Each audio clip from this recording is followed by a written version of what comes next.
Nothing is too wonderful to be true if it be consistent with the laws of nature. There's nothing quite as frightening as someone who knows they are right. It is right that we should stand by and act on our principles, but not right to hold them in obstinate blindness, or retain them when proved to be erroneous.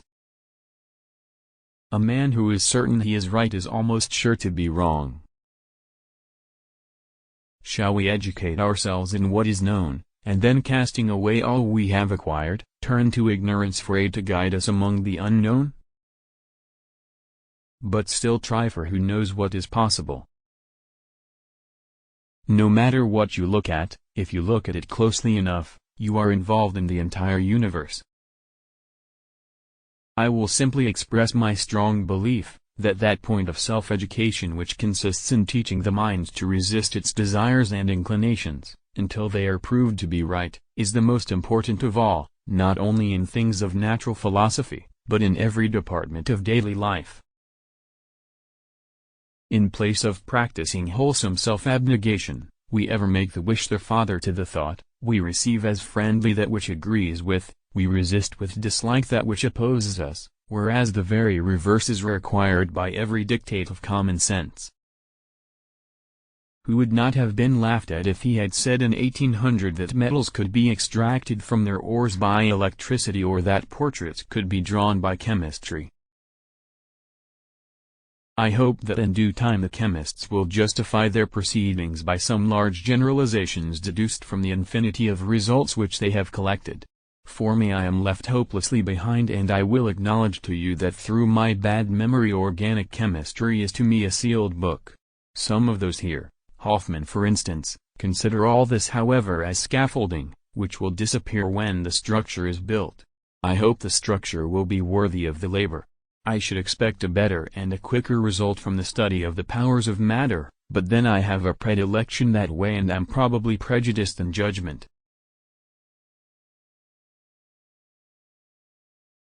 The force of the temptation which urges us to seek for such evidence and appearances as are in favor of our desires, and to disregard those which oppose them, is wonderfully great. In this respect we are all, more or less, active promoters of error. In place of practicing wholesome self-abnegation, we ever make the wish the father to the thought, we receive as friendly that which agrees with, we resist with dislike that which opposes us, whereas the very reverse is required by every dictate of common sense. Nature is our kindest friend and best critic in experimental science if we only allow her intimations to fall unbiased on our minds.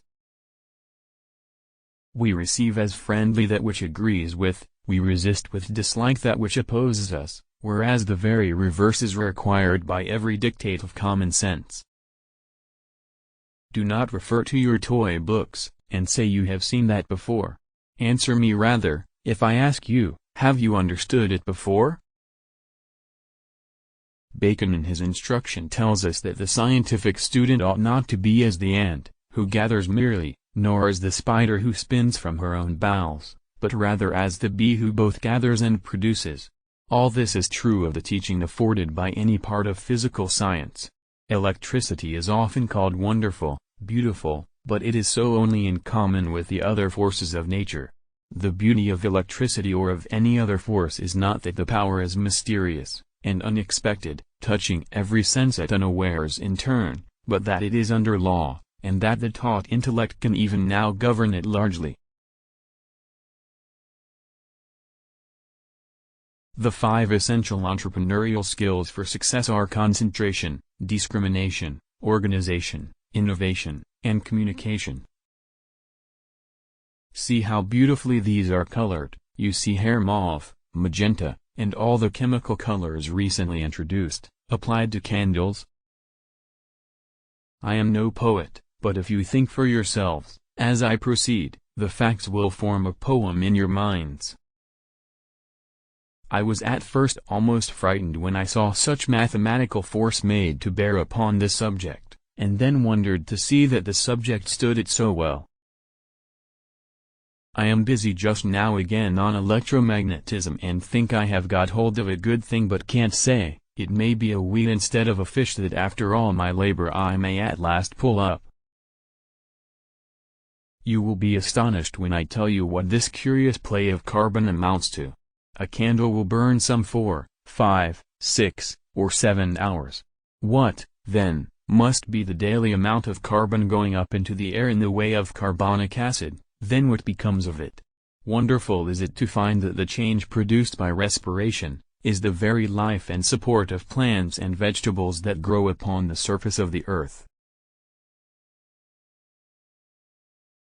I can at any moment convert my time into money, but I do not require more of the latter than is sufficient for necessary purposes. I will simply express my strong belief that that point of self-education which consists in teaching the mind to resist its desires and inclinations, until they are proved to be right, is the most important of all, not only in things of natural philosophy, but in every department of daily life.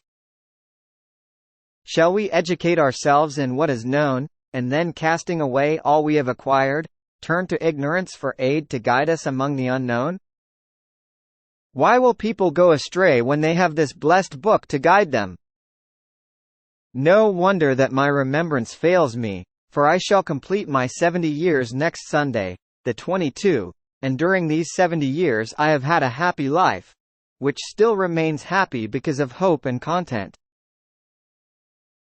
What a weak, credulous, incredulous, unbelieving, superstitious, bold, frightened, what a ridiculous world ours is, as far as concerns the mind of man. How full of inconsistencies, contradictions and absurdities it is! I declare that taking the average of many minds that have recently come before me, I should prefer the obedience, affections and instinct of a dog before it. Chemistry is necessarily an experimental science. Its conclusions are drawn from data, and its principles supported by evidence from facts. A center of excellence is, by definition, a place where second-class people may perform first-class work.